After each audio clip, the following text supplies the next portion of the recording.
Hello बच्चों, आइए प्रश्न देखते हैं। यदि किसी मनुष्य के शरीर में से प्लीहा हटा दिया जाए तो पहला विकल्प है एंटीबॉडीज का उत्पादन कम हो जाएगा, दूसरा विकल्प है आरबीसी का उत्पादन कम हो जाएगा, तीसरा विकल्प है डब्ल्यूबीसी का उत्पादन कम हो जाएगा और चौथा विकल्प है मृत आरबीसी का फिल्ट्रेशन बंद हो जाएगा। तो देखिए, अगर हम इस प्रश्न की मुख्य अवधारणा के बारे में बात करें तो हम यहाँ पे सबसे पहले यह बात करते हैं कि प्लीहा होता क्या है।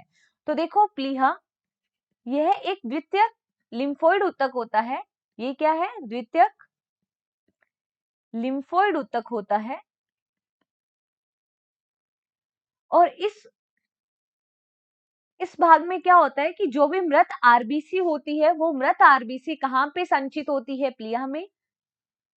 मृत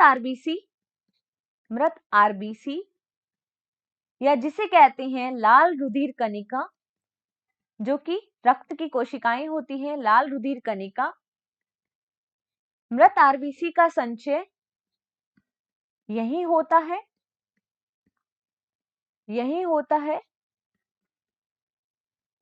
वह इसे आरबीसी का कब्रिस्तान भी कहते हैं। प्लीहा को क्या कहते हैं? आरबीसी का कब्रिस्तान भी कहा जाता है। आरबीसी का कब्रिस्तान भी कहते हैं क्योंकि यहाँ पे मृत आरबीसी पाई जाती है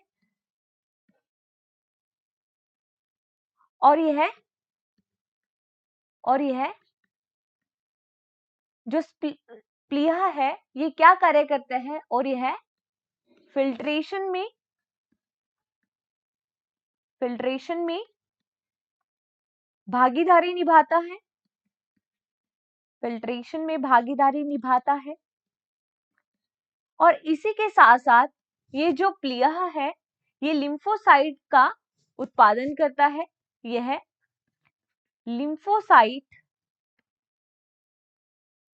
का उत्पादन करता है और ये लिम्फोसाइट जो कोशिकाएं होती है क्या कार्य करती है?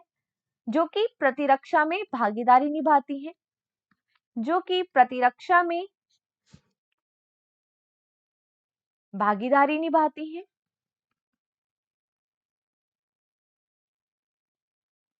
तो देखिए, यहाँ पे पहले विकल्प में बोला है कि ये एंटीबॉडीज का उत्पादन कम हो जाएगा, तो बिल्कुल गलत बात। अब देखो, हमें इस प्रश्न में कहा गया है कि अगर प्लीहा को हटा दिया जाए तो क्या होगा। तो देखो, प्लीहा को जैसे ही हटा देंगे तो यहाँ पे सबसे जो मुख्य रूप से असर पड़ेगा तो वो क्या होगा? फिल्ट्रेशन नहीं हो पाएगा। ठीक है, तो यहाँ पे देखो, दूसरे भाग में बोला गया है कि आरबीसी का उत्पादन कम हो जाएगा। नहीं, आरबीसी का उत्पादन अस्थि मज्जा में होता है। डब्ल्यूबीसी का उत्पादन कम हो जाएगा। नहीं, क्योंकि डब्ल्यूबीसी का उत्पादन भी अस्थि मज्जा में होता है। मृत आरबीसी का फिल्ट्रेशन बंद हो जाएगा। हाँ, ये मुख्य कार्य होता है प्लीहा का। तो अगर प्लीहा को हटा दिया जाएगा तो आरबीसी जो मृत है उसका फिल्ट्रेशन रुक जाएगा। तो इस प्रश्न का जो सही उत्तर है वो है केवल चौथा या डी।